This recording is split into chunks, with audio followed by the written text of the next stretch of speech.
Assalamu alaikum dear students. I am Ataur Rahman, you biology in anti-test session, and today we will discuss test number 22 and the topic is cell division. So to start the discussion, let's move towards the board. Dear student, first question है interphase is actually a period of alpha is non-apparent cell division, beta is apparent cell division, Charlie is non-apparent rest and delta is non-apparent inactivity. अब question में ये पूछा गया है कि interface actually में क्या है. अल्फा ऑप्शन ये कहती है कि non apparent in cell division, that's mean कि सेल अपेरेंटली डिवाइड नहीं कर रहा. बीटा ऑप्शन ये कहती है कि अपेरेंट सेल डिवीजन यानी सेल डिवाइड कर रहा है. शॉर्टली ऑप्शन ये कह रही है कि नॉन अपेरेंट रेस्ट यानी अपेरेंटली रेस्ट में नहीं है.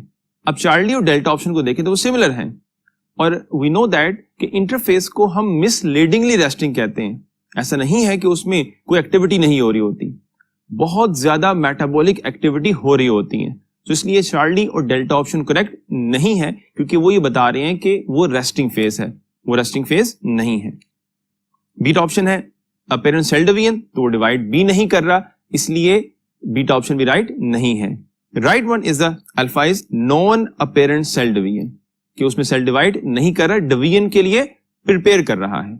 अब अगर स्टेटमेंट को चेंज किया जाए और क्वेश्चन हो रिगार्डिंग द एम फेज, तो फिर आंसर होगा beta, because M phase mitotic phase है और सेल उसमें डिवाइड कर रहा होता है. क्वेश्चन नंबर 2 है after cell division the cell visibly undergoes alpha metabolic phase, beta resting phase, Charlie active phase, delta proliferative phase. Question ये कह रहा है कि सेल डिवीजन के बाद सेल विजिबली किस में एंटर होगा. सो डिवीजन के बाद जो है एम फेज के बाद सेल एंटर होता है इंटरफेज में. सो उस रेफरेंस से अगर आप देखें तो अल्फा ऑप्शन है metabolic phase. Metabolic phase metabolism different chemical reactions को हम कहते हैं जो सेल एक्टिविटी के दौरान हो रहे होते हैं, जब सेल एक्शन कर रहा होता है. और बीटा ऑप्शन है रेस्टिंग फेज. सो इंटरफेज को मिसलीडिंगली रेस्टिंग कहा जाता है. इस एस्पेक्ट से चूंकि आपकी बुक में ये गिवन है तो हम कहेंगे beta is the right option. Charlie है एक्टिव फेज. एक्टिव फेज का मतलब एक्टिविटी है और वो किसी भी फेज में हो सकते हैं, स्पेशली इंटरफेज से रिलेट नहीं करते, इसलिए चार्ली ऑप्शन नहीं है. डेल्टा इज प्रोलिफरेटिव फेज यानी वो प्रोलिफरेट कर रहा है और वो माइटोटिक फेज से रिलेट करता है, इसलिए डेल्टा ऑप्शन भी करेक्ट नहीं है. Right one is beta. Question number 3 है between two consecutive cell division there is a period of alpha grade chromosomal movement, beta is rapid movement of centrioles, Charlie is great biochemical activity and delta is sluggish biochemical activity. Alpha option है great chromosomal movement और question में ये बात पूछी गई है कि consecutive जो पीरियड है बिटवीन सेल डिवीजन वो क्या है. तो अल्फा ऑप्शन राइट नहीं हो सकती बिकॉज इंटरफेस के दौरान क्रोमोसोम मूव नहीं करते. बीटा ऑप्शन है rapid movement of centriole. Centrioles की जो मूवमेंट है वो एम फेज में होती है, जबकि स्टेटमेंट में जो पॉइंट पूछा हुआ है वो कंसेक्यूटिव डिवीजन के दरमियान वाला है, इसलिए बीटा ऑप्शन भी राइट नहीं हो सकती. चार्ली ऑप्शन है ग्रेट बायोकेमिकल एक्टिविटीज. इंटरफेस को मिसलीडिंगली रेस्टिंग फेज कहा जाता है बट वो रेस्टिंग फेज नहीं है. क्यों? बिकॉज इसमें क्या होता है, बहुत ज्यादा मेटाबॉलिक एक्टिविटीज हो रही होती हैं. So that's why right answer क्या होगा, Charlie is the right answer. Delta option is sluggish biochemical activity. अब स्लगिश मतलब क्या होता है, स्लो, बहुत कम, और ऐसा नहीं होता. रेस्टिंग फेज में बहुत ज्यादा मेटाबॉलिक एक्टिविटीज हो रही होती हैं. So that's why delta answer भी नहीं पॉसिबल. क्वेश्चन नंबर 4 है amount of DNA is duplicated in alpha option है G1 phase of cell cycle, beta option है G2 phase of cell cycle, Charlie option है S phase of cell cycle and delta is G0 phase of cell cycle. अब question को देखें तो amount of DNA is duplicated. और students याद रखें मैं क्वेश्चन 2 टाइम इसलिए रिपीट करता हूं क्योंकि मल्टीपल चॉइस क्वेश्चन को अंडरस्टैंड करने का या सॉल्व करने का बेहतरीन तरीका यह है कि सबसे पहले आप स्टेटमेंट को पढ़ते हैं और उसके बाद उसको अंडरस्टैंड करते हैं कि उसमें क्या क्वेश्चन पूछा हुआ है आपसे, डिमांड क्या है क्वेश्चन की, और फिर उसको ऑप्शंस के साथ रिलेट करते हैं. और यही हम यहां पे करेंगे. अल्फा ऑप्शन को आप देखें कि G1 phase of cell cycle और क्वेश्चन क्या है कि अमाउंट ऑफ डीएनए डुप्लीकेट होगी. तो G1 में ऐसा कोई इवेंट नहीं है कि उसमें अमाउंट ऑफ डीएनए डुप्लीकेट हो, बिकॉज रेप्लिकेशन नहीं होती, इसलिए अल्फा ऑप्शन राइट नहीं हो सकती. बीटा ऑप्शन है G2 phase of cell cycle.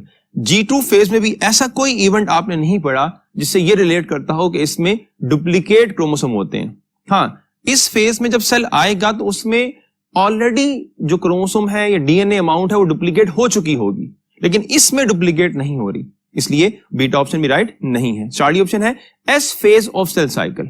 So S phase वो फेज है जिसमें डीएनए डुप्लीकेट करता है, क्योंकि ह्यूमन सेल में जब सेल G1 फेज में था तो इसमें 46 डीएनए मॉलिक्यूल थे।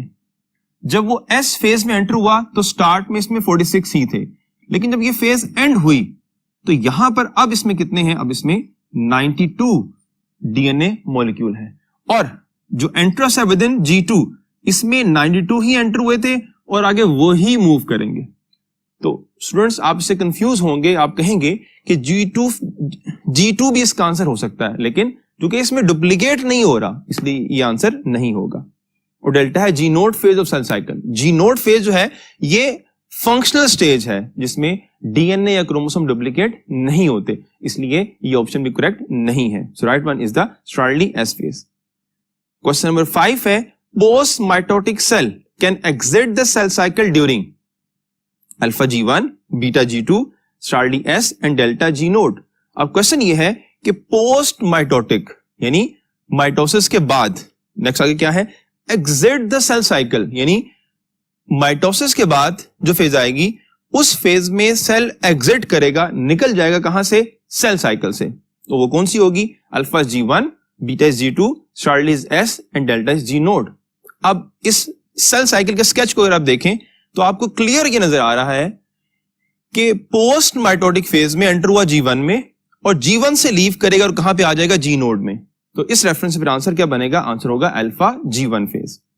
क्वेश्चन नंबर 6 है the cell gets prepared for division in alpha is G1, beta is G naught, charlie is G2 and delta is S phase. अब question में है कि सेल प्रिपेयर हो रहा है किसके लिए, डिवीजन के लिए, और डिवीजन के लिए जो फेज है वो M फेज है। सो इससे पहले कौन सी फेज होगी, G2। सो G2 को हम कहते हैं it's a pre mitotic phase, while G1 is called as post mitotic phase। So answer क्या होगा इसका, answer is charlie G2 phase. Question number 7 है post mitotic phase of cell cycle is alpha is G1, beta is G naught, charlie is G2 and delta is S phase. और अभी हमने बात की है जो पोस्ट माइटोटिक है वो G1 होगी। सो आंसर क्या होगा, alpha G1 phase. Question number 8 है RNA एंड माइक्रोट्यूब्यूल सब units are synthesized in alpha is G1 phase of cell cycle, beta is G node phase of cell cycle, Starly is S phase of cell cycle and delta G2 phase of cell cycle। अब question में देखें दो बातें हैं, RNA and microtubules ये दोनों components किसके लिए रिक्वायर्ड होते हैं, for the formation of mitotic apparatus in spindle fibre. तो इसका मतलब है ये M फेज से पहले बनेंगे, और M फेज से पहली कौन सी फेज है, प्री माइटोटिक फेज, जिसको हम G2 कहते हैं। राइट आंसर क्या होगा, delta G2 phase of cell cycle. Question number 9 है mitosis specific proteins are synthesised in alpha G1 phase of cell cycle, beta G naught phase of cell cycle, charlie S phase of cell cycle and delta G2 phase of cell cycle. अभी हमने बात की कि जो M phase के लिए required है वो उससे पहले, दैट्स मीन प्री माइटोटिक में बनेगा, और यहां पे बात है स्पेसिफिक प्रोटीन फॉर माइटोसिस, तो फिर आंसर क्या होगा, delta G2 phase of cell cycle. Question number 10 है in case of human cells average cell cycle is about alpha is 24 hours, beta is 12 hours, charlie is 1240 minutes and delta is 24 minutes. अब time duration अगर आपको याद हो, मैंने आपको बताया था G1 phase 9 hours, S phase 10 hours और G2 4.5 आवर्स, और M फेज 0.5 आवर कह लें या फिर आप कह लें 30 मिनट्स।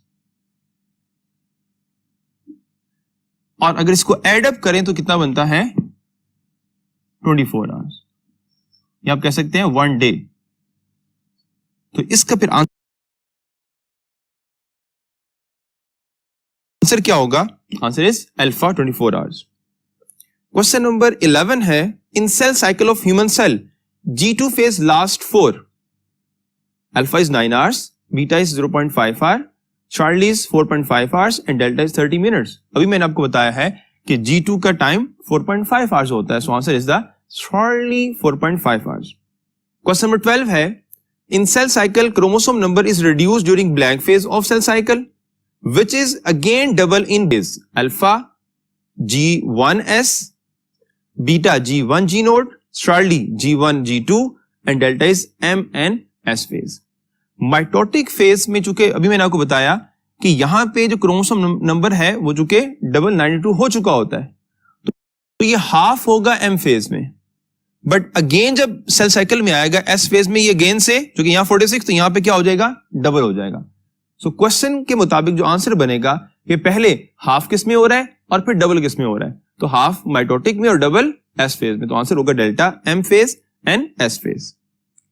क्वेश्चन नंबर 13 है, in the case of human cell the second longest phase is alpha is G1 phase, beta is S phase, Charlie is G2 phase and delta is M phase. So time duration में जो interphase की सबसे longest है वो S phase है और second longest कौन सी है, G1 फेज. सो आंसर क्या होगा, G1 phase of the cell cycle.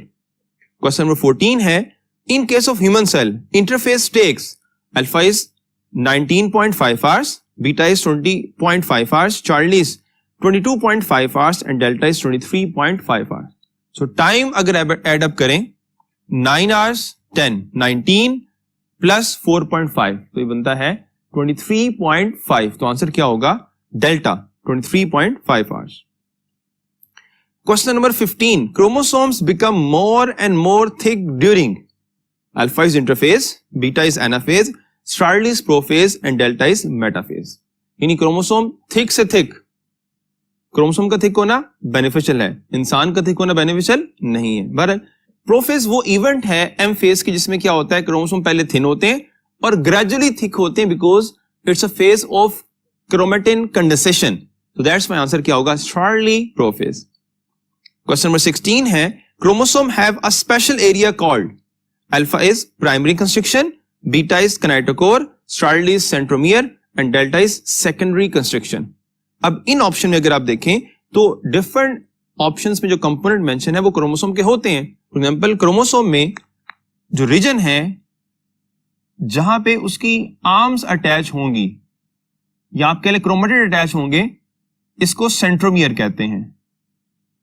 और इस सेंट्रोमियर के ऊपर स्पेशल प्रोटीन होती है जिसे हम कहते हैं किनेटोकोर. सो फिर इस क्वेश्चन का आंसर क्या बनेगा, आंसर होगा बीटा किनेटोकोर. और सेंट्रोमियर को ही हम कहते हैं कि ये प्राइमरी कंस्ट्रक्शन एरिया है. कंस्ट्रक्शन एरिया वो एरिया होता है जहां पे जब फोर्स अप्लाई की जाएगी या आप कह सकते हैं वैसे भी क्रोमोसोम की शेप चेंज हो सके. वो जो आपने डिफरेंट शेप पढ़ी हुई है कि क्रोमोसोम जो है वो एल शेप का, वी शेप का और जे शेप का होता है, जब से फोर्स अप्लाई की जाती है तो उस पॉइंट को हम कंस्ट्रक्शन एरिया कहते हैं. और सेंट्रोमियर क्या है, प्राइमरी कंस्ट्रक्शन एरिया है.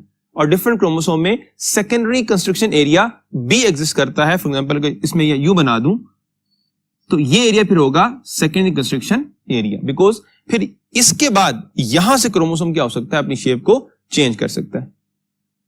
सो राइट ऑप्शन क्या है, beta kinetochore.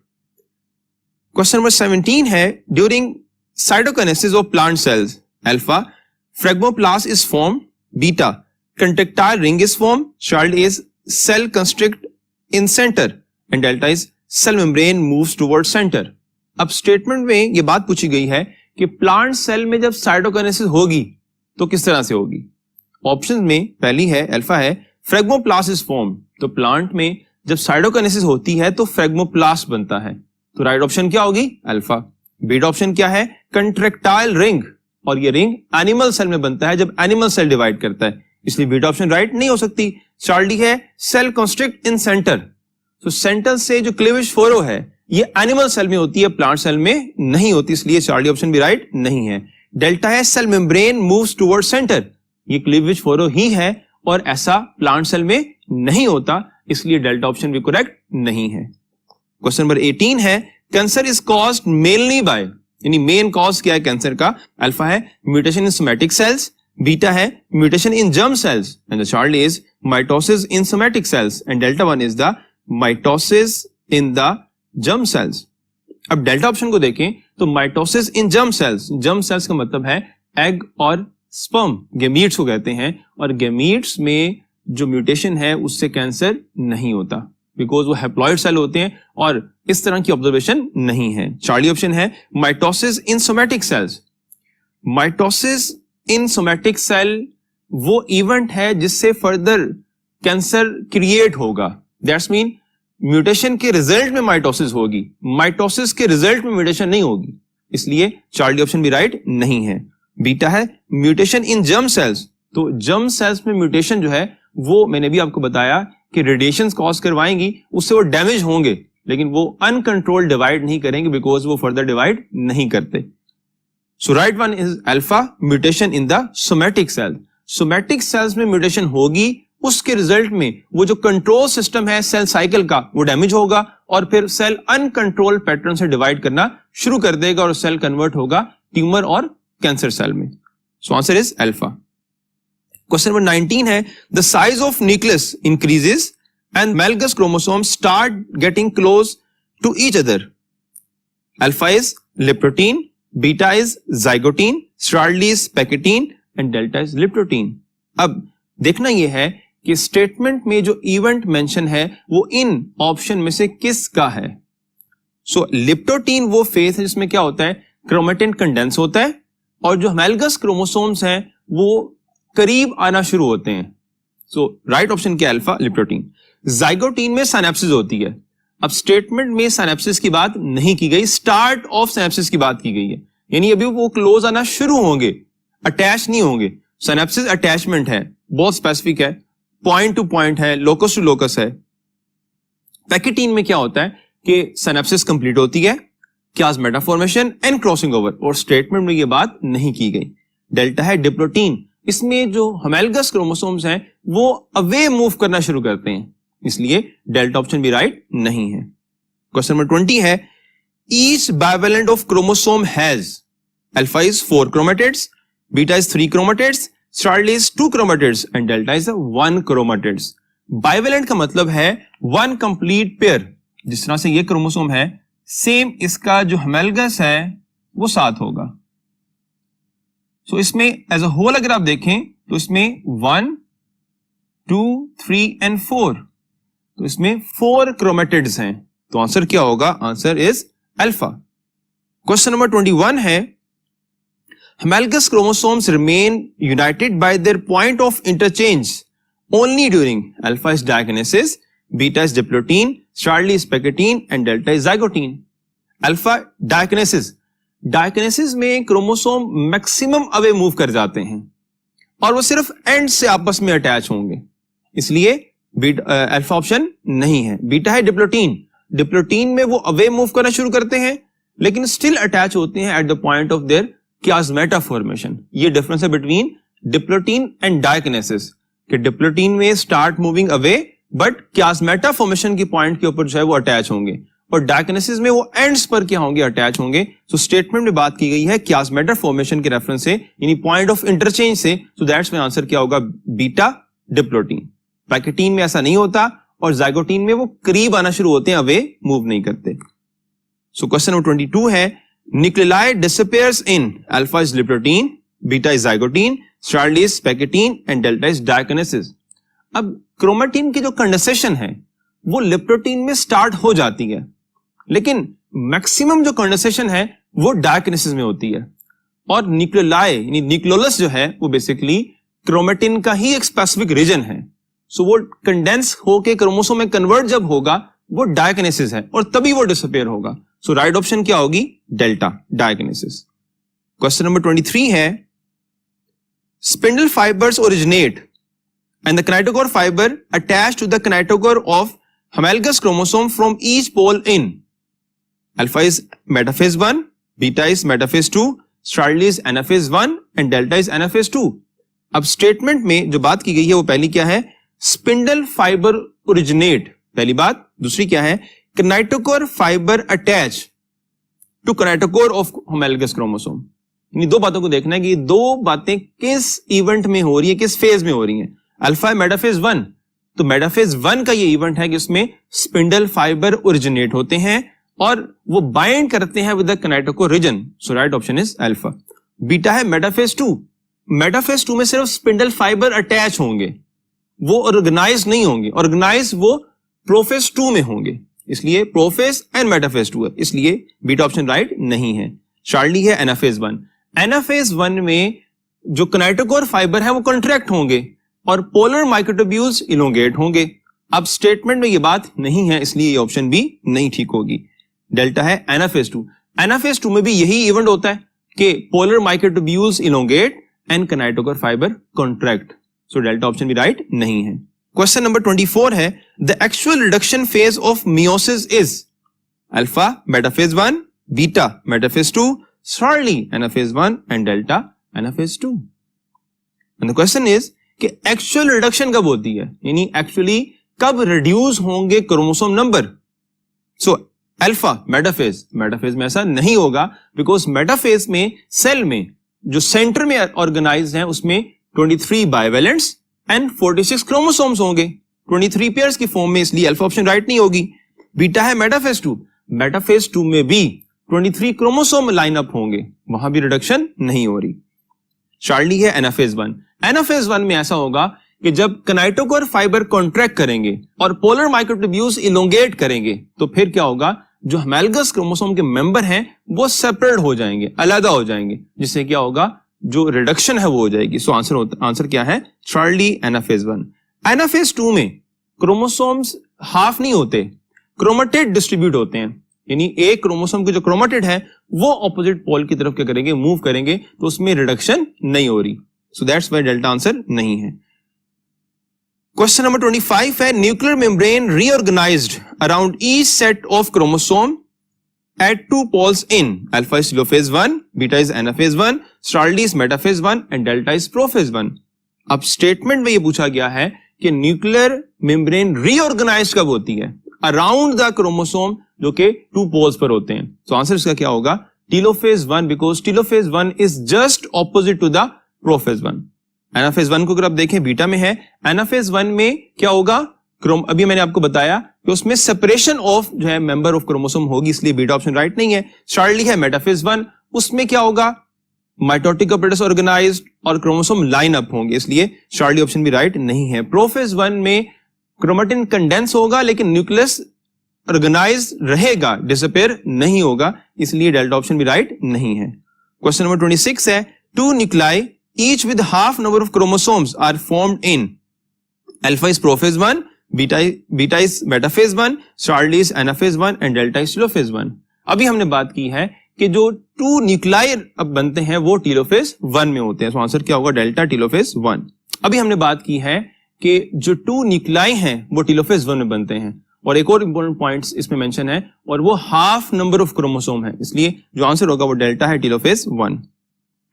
Question number 27, meiosis usually takes place at the time of alpha sexual cell formation, beta somatic cell formation, charlie asexual cell formation and delta vegetative cell formation. Alpha है sexual cell formation, meiosis gamete formation में होती है, so right option is the alpha sexual cell formation. Beta है somatic cell formation, somatic cell formation में mitosis होती है, इसलिए beta answer नहीं है। चार्ली है asexual cell formation, asexual basically mitosis का फीचर है, इसलिए चार्ली ऑप्शन भी राइट नहीं हो सकती। डेल्टा है वेजिटेटिव सेल, और जो ये सेल होते हैं ये बेसिकली सोमैटिक सेल ही होते हैं, so that's why delta option भी राइट नहीं है।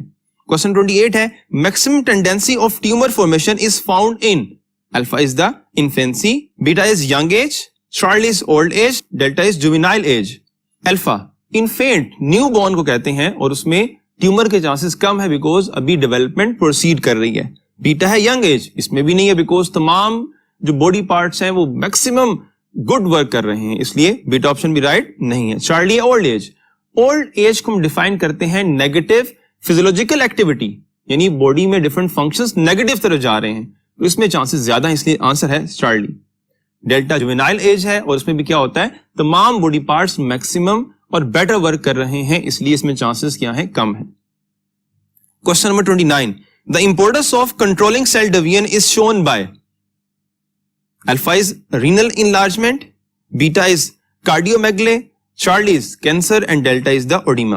अल्फा है रीनल इनलार्जमेंट, यानी किडनी साइज में इंक्रीज कर जाएगा, और बीटा है cardiomegaly, that's mean heart muscles भी साइज में इंक्रीज कर जाएंगे। चार्ली है कैंसर और डेल्टा ओडिमा। ओडिमा का मतलब क्या होता है, ओडिमा मीन के सेल के इनसाइड या टिश्यूज में क्या होगा, फ्लूइड क्वांटिटी इंक्रीज कर जाएगी। स्टेटमेंट को देखें, उसमें पूछा गया है कि हमें सेल डिवीजन की इंपॉर्टेंस का अंदाजा किससे होगा।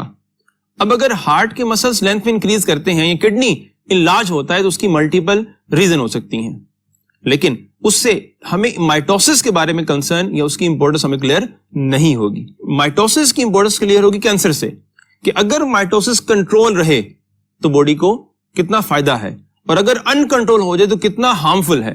यानी बॉडी के सेल ही बन रहे हैं लेकिन बहुत हार्मफुल इफेक्ट क्रिएट करेंगे। So answer is the चार्ल्ड D.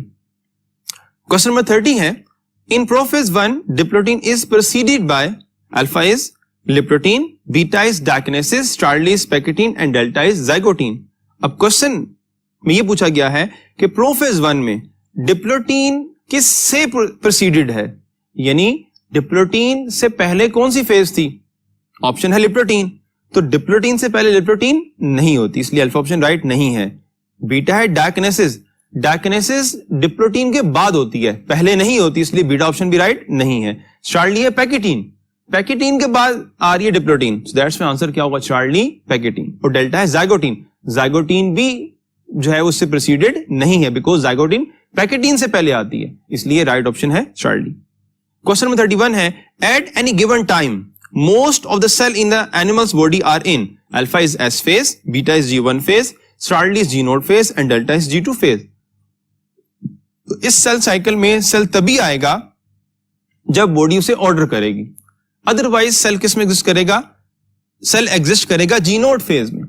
So most of cell जो एनिमल बॉडी के हैं वो जी नोड फेज में एग्जिस्ट करते हैं। सो आंसर है charlie G naught phase. Question number 32 है, the phase in which the cell is getting prepared for mitosis is alpha is S phase, beta is G1 phase, charlie is G naught phase and delta is G2 phase. So ये question पहले भी describe हुआ है कि जो M phase से पहले है इसमें क्या हो रहा है, सेल प्रिपेयर हो रहा है किसके लिए, माइटोटिक फेज के लिए। सो आंसर क्या होगा, डेल्टा G2 फेज।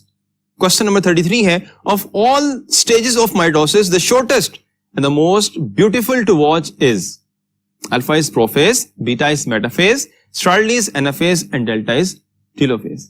अब क्वेश्चन में दो बातें हैं कि शॉर्टेस्ट कौन सी है और दूसरी बात कि ब्यूटीफुल टू वॉच कौन सी है। दैट्स मीन किसको देख के अब गुड फील करेंगे, अच्छा फील करेंगे। सो अगर हम देखें एम फेज में जब सेंट्रोमियर ब्रेक करता है और तमाम क्रोमोसोम में शेप इस तरह की हो जाएगी, यानी ये शेप डेवलप होगी और आप इमेजिन करें कि 46 थ्रेड्स हैं जो यूं एग्जिस्ट कर रहे हैं और 46 थ्रेड इस तरफ इसी पैटर्न में हैं, तो वो एक डिफरेंट लुक देंगे एज कंपेयर टू द इससे पहले फेज और उसके बाद जो आ रही है। इसलिए आंसर जो बनेगा वो क्या होगा, एनाफेज होगा।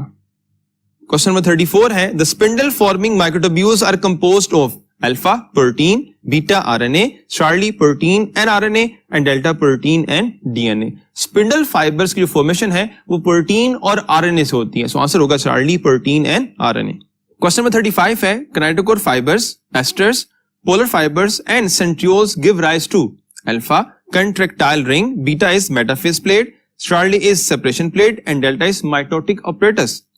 स्टेटमेंट में जो पॉइंट्स हैं, first one is kinetochore fibres, second asters, फिर पोलर फाइबर्स और लास्ट में है सेंट्रियोल्स, और ये कलेक्टिवली क्या बनाते हैं, माइटोटिक ऑपरेटस बनाते हैं। So right option is delta. Alpha option को अगर हम देखें तो वो एक्टिन और मायोसिन प्रोटीन से मिलकर बना हुआ है और वो एनिमल सेल में साइटोकाइनेसिस में बनता है and it is named as contractile ring. Beta है मेटाफेज प्लेट। मेटाफेज प्लेट का मतलब है जब मेटाफेज में क्रोमोसोम सेंटर में लाइन अप होंगे, और चार्ली ऑप्शन है सेपरेशन प्लेट, और ये प्लांट में साइटोकाइनेसिस में बनती है with the help of phragmoplast vesicles. So right option is delta. Question number 36 है, cell cycle does not involve, यानी सेल साइकिल में क्या चीज इन्वॉल्व नहीं है। अल्फा है G1 फेज, बीटा है M फेज, चार्ली है S फेज एंड डेल्टा है G नोड फेज। अब सेल साइकिल में 2 फेजेस हैं, interphase and M phase. Interphase में G1 भी है, S भी, G2 भी, और M फेज उसकी यानी माइटोटिक फेज सेपरेट है, लेकिन सेल साइकिल का पार्ट है। लेकिन G नोड फेज जो है ये सेल साइकिल में इंक्लूड नहीं है। So that's why answer is delta. Question number 37 है, if there are 40 centromeres in a cell at late anaphase, how many chromosomes will be there in each daughter cell's following cytokinesis: alpha 10, beta 20, Charlie 40 and delta 30. अब question ये है कि 40 centromeres हैं. This is 1 centromere. इस तरह से 40 centromeres हैं और फेज कौन सी है? During the anaphase. और एनाफेज में हमें पता है कि क्या होता है कि जो क्रोमोसोम है उनका सेंट्रोमियर अलग होता है और दोनों एंड के ऊपर क्या होता है? एक एक क्रोमेटिड मूव करता है. यानी जब अगर ये यूं होगा तो इसका एक सेंट्रोमियर है. जब ये सेपरेट होंगे तो अब इनके पास 2 सेंट्रोमियर हैं. यानी ये 2 सेंट्रोमियर अगर एनाफेज में हो और जो सेल इनसे बने उनमें कितने क्रोमोसोम होंगे? तो आप कहेंगे 1 अब यही बात अप्लाई करें 40 वाले पे कि यहां पे 40 सेंट्रोमियर हैं. जब एनाफेज में सेपरेट होंगे तो 20 यहां पर आएंगे और 20 यहां पे, और जो सेल बनेंगे उनमें 20 एंड 20 क्या होंगे? क्रोमोसोम होंगे. तो राइट ऑप्शन क्या है? बीटा 20. क्वेश्चन नंबर 38 है meiosis blank the parental chromosome number. Alpha is doubles, beta is half, Charlie is maintains and delta is mixes up. अब क्रोमोसोम जो है वो हाफ कर देती है बिकॉज पेरेंटल सेल में 46, डॉटर सेल में 23. सो आंसर होगा बीटा. क्वेश्चन नंबर 39 है sister chromatids of each duplicated chromosome separate during. यानी क्वेश्चन ये है कि जो सिस्टर क्रोमेटिड्स हैं और इनको हम कहते हैं they are sister chromatids. Duplicated chromosome यानी ये डुप्लीकेटेड क्रोमोसोम है.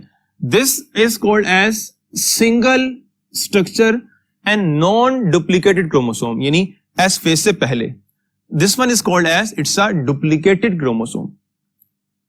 सेपरेट ड्यूरिंग, ये सेपरेट कब होगा? तो भी हमने बात की थी कि ये कब होंगे? एनाफेज 2 में होंगे. सो answer is delta anaphase 2 because meiosis में सेंट्रोमियर जो ब्रेक करता है ये एनाफेज 2 में करता है, जबकि एनाफेज 1 में जो हेमैलगस क्रोमोसोम्स हैं वो सेपरेट होंगे और इसमें सेंट्रोमियर ब्रेकअप नहीं होता. एक बात. दूसरी बात, इसमें नॉन सिस्टर क्रोमेटिड सेपरेट होते हैं, सिस्टर क्रोमेटिड सेपरेट नहीं होते, इसलिए राइट ऑप्शन है डेल्टा. क्वेश्चन नंबर 40 है if there are 20 chromatids in a cell how many centromeres are there? Alpha is 10, beta is 20, Charlie is 30 and delta is 40. अब इसी concept को अप्लाई करें. Question ये है कि 20 क्रोमेटिड्स हैं और एक क्रोमोसोम के साथ, अभी हमने बात की एक क्रोमोसोम है, इसके साथ 2 क्रोमेटिड अटैच हैं. सो अगर 20 क्रोमेटिड्स हैं तो कितने सेंट्रोमियर हैं? तो आंसर होगा अल्फा 10. क्वेश्चन नंबर 41 है the longest phase of cell cycle is. Alpha is mitotic phase, beta is interphase, Charlie is dividing phase and delta is prophase. तो सबसे जो लॉन्गेस्ट फेज है वो सेल साइकिल में इंटरफेज है because 23.5 hours के लिए होती है. सो आंसर है beta interphase. Question number 42 energy storage for chromosome movements occur in. Alpha is interphase, beta is mitotic phase, Charlie is post mitotic phase and delta is pre mitotic phase. So energy storage होती है pre mitotic phase में. तो answer क्या होगा? Delta pre mitotic phase, जो कि interphase की ही एक फेज है. अब इस क्वेश्चन में अगर डेल्टा ऑप्शन को चेंज कर दें और वहां पे आप मेंशन कर दें एस फेज, तो फिर राइट आंसर क्या होगा? फिर राइट आंसर होगा alpha interphase because G2 phase interphase की ही एक फेज है. तो चूंकि तब उस कंडीशन में वो स्टेज मेंशन नहीं है लेकिन एक बड़ी फेज मेंशन है, मेन फेज मेंशन है, इसलिए फिर आंसर क्या होगा? अल्फा होगा interphase. Question number 43 at post mitotic stage daughter cells alpha enter the G1 phase, beta enter the G0 phase, Charlie have 2 options and delta enter the new cycle. अब question है at post mitotic stage यानी M phase हुई, enter हुआ post mitotic में. अब cell के पास 2 option है, या तो वो करेगा मूव टुवर्ड्स G0 फेज या अगेन G1 से टुवर्ड्स द S फेज और डिवाइड कर जाएगा. सो आंसर क्या है? Charlie have 2 options. Question number 44. Cell cycle includes how many preparatory phases? Alpha is 2, beta is 3, Charlie is 4 and delta is 5. So interphase में as a whole अगर हम देखें तो G1 it's a preparation for S phase and G2 it's a preparation for M phase. तो इस reference से 2 phase होंगी, answer होगा alpha 2 phase. Question number 45, in case of human cell average cell cycle is about alpha is 2440 minutes, beta is 1440 minutes and Charlie is 1240 minutes and delta is 1040 minutes। अब आप कहेंगे कि ये point तो book में कहीं mention नहीं है, लेकिन एक बात याद रखें, बुक में ये मेंशन है कि जो सेल साइकिल है वो 1 डे दैट्स मीन 24 आवर्स की है और 1 आवर जो है it is equal to 60 minutes. So अगर आप मल्टीप्लाई करें 24 इंटू 60 तो ये आंसर बनेगा 1440 मिनट्स। सो राइट ऑप्शन क्या होगी? Right option is the beta 1440 minutes. Question number 46, telophase is indicated by alpha is condensation of chromosome, beta is डीकंडेंसेशन of chromosomes, Charlie is disintegration of nuclear envelope and delta is disintegration of nuclei. यानी इन option में से कौन सा event telophase का है? So alpha option देखते हैं, alpha is condensation of chromosome और कंडेंसेशन प्रोफेज का इवेंट है, इसलिए अल्फा ऑप्शन राइट नहीं है। बीटा है डीकंडेंसेशन ऑफ क्रोमोसोम्स, ये टेलोफेज का इवेंट है because telophase is just opposite to prophase, so that's why right option is beta. Charlie है डिसइंटीग्रेशन ऑफ न्यूक्लियर एनवेलप, यानी न्यूक्लियर एनवेलप डिसइंटीग्रेट होता है, यानी खत्म होता है, डिसअपीयर होता है और ऐसा प्रोफेज में होता है। डेल्टा ऑप्शन है डिसइंटीग्रेशन ऑफ न्यूक्लियोलाई, तो ये भी प्रोफेज का इवेंट ही है, so right option is beta. Question number 47, duplication of centriole occur during, यानी सेंट्रियोल डुप्लीकेट कब करता है? अल्फा ऑप्शन है mitotic phase, obviously mitotic phase में नहीं करता, माइटोटिक फेज से पहले करता है, इसलिए अल्फा ऑप्शन राइट नहीं है। बीटा है इंटरफेज, इंटरफेज में डिफरेंट ऑर्गेनेल्स डुप्लीकेट करती हैं, सो उसमें से सेंट्रियोल भी इंटरफेज में ही डुप्लीकेट करेगी, so right option is the beta. Charlie karyokinesis, karyokinesis is the division of nucleus और इसमें सेंट्रियोल डुप्लीकेट नहीं होता। Delta is cytokinesis, it's a division of the cell, so इसमें भी सेंट्रियोल डुप्लीकेट नहीं हो रहा। क्वेश्चन 48 है, blank is larger than the nucleus, alpha is nucleolus, beta is centrosome, Charlie is mitotic apparatus and delta is chromosome. यानी इनमें से कौन सा है जो लार्जर है न्यूक्लियस से? अल्फा ऑप्शन है न्यूक्लियोलस, तो ये लार्जर नहीं होता बिकॉज ये न्यूक्लियस का एक रीजन है, एक पार्ट है। सो बीटा है सेंट्रोसोम, सेंट्रोसोम सेंट्रियोल के रेफरेंस से है कि जहां पे साइटोप्लाज्म में न्यूक्लियस के बाहर सेंट्रियोल एग्जिस्ट करेंगे। चार्ली ऑप्शन है माइटोटिक ऑपरेटस, ये लार्जर होते हैं बिकॉज ये सेल में एक पोल से लेकर दूसरे पोल तक होंगे, इसलिए आंसर होगा Charlie mitotic apparatus.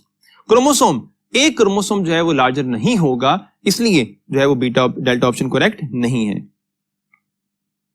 Question number 49, late prophase coincides with alpha is late anaphase, beta is early metaphase, Charlie is late anaphase and delta is early anaphase.